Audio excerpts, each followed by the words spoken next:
Nous avons une représentation de la réalisation d'une séance avec l'appareil qui tourne autour du patient et qui va produire une image de la zone que l'on est en train de traiter. En 3D. En 3 dimensions. On a une image de scanner qui a été faite initialement, avec en rouge ici la tumeur, et dans ce petit rectangle-là, une image de scanner réalisée pendant la séance de traitement. Et on va pouvoir comparer les deux et donc repositionner le patient de façon très précise. Ça se joue à un micro-millimètre, de l'ordre de 1 à 2 mm. Voilà, on va être à une précision inférieure au millimètre. Donc là, la machine se cale, ça prend quelques minutes. Voilà, ça prend, on voit le temps qui défile, ça va prendre un petit peu moins de 2 minutes. C'est une tumeur au niveau ORL, avec ici donc la lésion qu'on veut traiter en rouge et ici les glandes salivaires qu'on va essayer d'épargner. Donc l'appareil va nous donner les décalages qui sont à faire et on va pouvoir, une fois que ce recalage est fait, on va pouvoir démarrer la séance de traitement.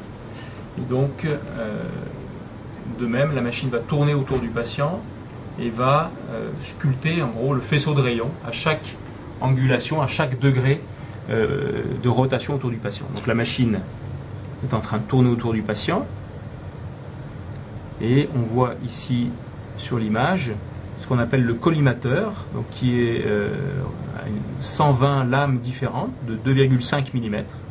Et on voit que ces lames bougent en permanence à chaque degré de rotation de l'accélérateur autour du patient. Les lames prennent une forme différente. C'est la forme de la tumeur finalement. Conforme à la tumeur et essayent de respecter les organes sains qu'elles trouvent dans leur faisceau. Et donc on a par exemple ici une reconstruction de la répartition de la dose sur le patient pendant la séance en temps réel, avec ici par exemple en rouge la zone qu'on traite à forte dose et inversement en couleur plus froide on va dire les zones que l'on va protéger. Donc par exemple ici pour un patient qui est traité au niveau de la gorge, une partie de la bouche, ici la moelle épinière qu'on va épargner et on voit petit à petit se dessiner donc en rouge la zone vraiment qu'on traite à forte dose. Ça prend moins de 5 à 10 minutes pour une séance, alors qu'auparavant, sur nos autres machines, ça reprenait de l'ordre de 20 minutes à peu près. Donc il y a un gain quand même pour le patient de confort pour lui, immobilisé moins longtemps. Ça permet de traiter beaucoup plus de patients de cette façon-là, puisqu'on peut vraiment augmenter les plages disponibles pour traiter tous les patients.